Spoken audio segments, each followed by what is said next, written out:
नमस्कार आदाब, मैं हूं राव अकरम और आप देख रहे हैं मेरा हिंदी यूट्यूब चैनल। साथियों, वीडियो शुरू करने से पहले आप लोगों से मेरी गुजारिश है कि मेरे इस चैनल को आप लोग सब्सक्राइब करें और साथ में बेल आइकन की घंटी को दबाना ना भूलें, क्योंकि मैं अपने इस चैनल के ऊपर भूमि से संबंधित जितने भी मामले होते हैं वह लेकर आप लोगों के सामने प्रस्तुत होता हूं। और आपसे मेरी गुजारिश है कि आपका भी फर्ज बनता है कि मेरे चैनल को आप लोग सब्सक्राइब करें अगर आपको अच्छा लगता है। तो चलिए आज की वीडियो में हम जानकारी करते हैं कि क्या ग्राम प्रधान अपना हित के लिए कोई ग्राम पंचायत या फिर ग्राम पंचायत सदस्य अपने हित के लिए ग्राम पंचायत से क्या लाभ ले सकते हैं या नहीं ले सकते हैं। वैसे तो अगर देखा जाए तो ग्राम प्रधान और भू प्रबंधक समिति के सदस्य यानी ग्राम पंचायत को लूट कर खा जाते हैं, इस बात की आपको जानकारी है। लेकिन मैं आज इस वीडियो के अंदर आपको सही जानकारी दूंगा धारा 28 ग के आधार पर, और जानते हैं चलिए कि क्या ग्राम प्रधान अपनी ग्राम पंचायत के अंदर अपने हित के लिए कोई लाभ लेने के लिए क्या कोई आवेदन कर सकता है। अगर कर भी सकता है तो किस आधार पर कर सकता है, विस्तार से जानकारी लेंगे। तो चलिए वीडियो शुरू करते हैं। अगर आपको मेरे इस वीडियो से कोई और जानकारी लेनी है तो डिस्क्रिप्शन में मेरा मोबाइल नंबर है, आप वहां से लेकर नंबर मुझे कॉल भी कर सकते हैं। तो चलिए वीडियो शुरू करते हैं। साथियों, ग्राम पंचायत के अंदर आपका ग्राम प्रधान बिना कलेक्टर की परमिशन के कोई भी अपने हित के लिए कोई भी आवंटन या किसी भी प्रकार का कोई भी यानी लाभ नहीं ले सकता।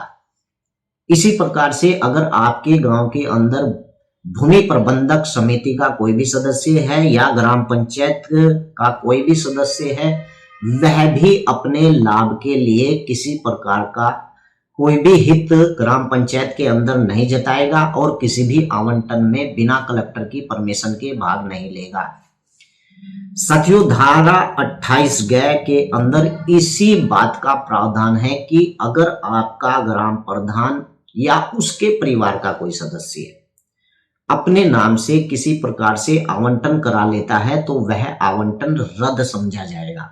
यानी कि अगर ग्राम प्रधान के परिवार या फिर उसके लड़के या उसका पुत्र या फिर खुद ग्राम प्रधान अपने नाम से किसी भी आवंटन को या अपने परिवार के किसी भी सदस्य के नाम पर कोई भूमि का आवंटन करता है तो उस आवंटन की शिकायत हो जाएगी और वह आवंटन तुरंत रद्द हो जाएगा। धारा 28 ग के अंदर यही प्रावधान है। खासकर अगर कोई ग्राम प्रधान मेरी वीडियो देख रहा है तो धारा 28 ग को सही तरीके से पढ़े और उसे पता चल जाएगा कि वाकई उसका कोई हित ग्राम पंचायत के अंदर या फिर उसके परिवार के सदस्य का किसी प्रकार से कोई हित नहीं रहता है।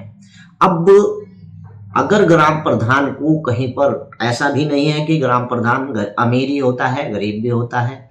अगर किसी ग्राम प्रधान को अपने परिवार के लिए कोई आवंटन कराना है तो उसके लिए भी मैं आपको जानकारी दूंगा। अगर कोई ग्राम प्रधान यह चाहता है, गरीब है, कि उसके परिवार या उसे खुद के लिए कोई आवास आवंटन की भूमि हो या कृषि की भूमि, तो भैया उसे कलेक्टर की पहले परमिशन लेनी पड़ेगी। कलेक्टर की परमिशन लेने के बाद ही वह किसी भी आवंटन के अंदर भागीदारी रख सकता है। इसी प्रकार से अगर ग्राम पंचायत का कोई भी सदस्य है, यानी आपकी ग्राम पंचायत में कोई भी सदस्य है और वह गरीब व्यक्ति है और उसे के पास मकान की भूमि भी नहीं है, तो उस व्यक्ति को भी धारा 28 ग के आधार पर कलेक्टर की परमिशन लेनी पड़ेगी। अब आप ध्यान रखकर इस काम को कीजिए, क्योंकि मेरी वीडियो से हर एक व्यक्ति को पता चलता है कि ग्राम प्रधान या फिर ग्राम पंचायत का कोई भी सदस्य अपने हित के लिए आवंटन भूमि में कैसे भाग ले सकता है।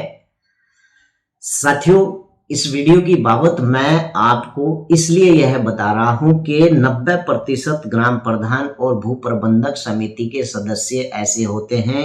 कुछ तो मुझे फोन पर भी पता चलता है, लोगों की शिकायत आती है, उनमें पता चलता है कि ग्राम प्रधान ने अपने नाम पर कृषि भूमि का पट्टा ले लिया या अपने परिवार के किसी भी सदस्य के नाम पर भूमि का पट्टा ले लिया, तो वह बिल्कुल गलत है। उसकी आप तुरंत शिकायत करें, चाहे भले ही उसका जो समय था ग्राम प्रधानी का वह निकल गया हो, लेकिन आप उसकी तब भी कलेक्टर के यहाँ शिकायत कर सकते हैं। बस उसका बचाव इसी पक्ष पर हो सकता है कि आवंटन के समय अगर उस ग्राम प्रधान ने कलेक्टर की परमिशन ली थी तो समझिए कि उस व्यक्ति की जान बच सकती है, अन्यथा वह जो आवंटन आवास का हुआ या फिर कृषि का हुआ वह सब रद्द हो जाता है। इसी प्रकार से बिल्कुल यही प्रक्रिया ग्राम पंचायत सदस्य के ऊपर भी लागू होती है, यानी धारा 28 ग के आधार पर बिल्कुल सेम प्रक्रिया उसके लिए भी यही है। अगर आपकी ग्राम पंचायत का कोई भी सदस्य अपने हित के लिए किसी भी आवंटन में भाग लेता है तो उस व्यक्ति को भी जिला अधिकारी की परमिशन की आवश्यकता होती है। साथियों, आपको जानकारी दूं कि ग्राम प्रधान जितने भी आपकी पंचायत के अंदर ग्राम प्रधान होते हैं उन्हें इस बात की जानकारी होती है कि किस जगह पर किस प्रकार की भूमि है। खासकर आपको बता दूं कि लेखपाल से सबसे पहले ग्राम प्रधान बनने के बाद वह इसी बात की जानकारी लेता है कि आपके गांव के अंदर ऐसी कितनी भूमि है जिस पर वह बेईमानी से कब्जा कर सके। कहीं भी देखिए आप, कोई भी ग्राम प्रधान हो, ग्राम प्रधान कभी भी ईमानदार शख्स नहीं बनता है, ये सच्चाई की बात है। आप किसी भी ग्राम प्रधान से जाकर मिलिए, बेईमान फ्रॉड ही आपको मिलेगा।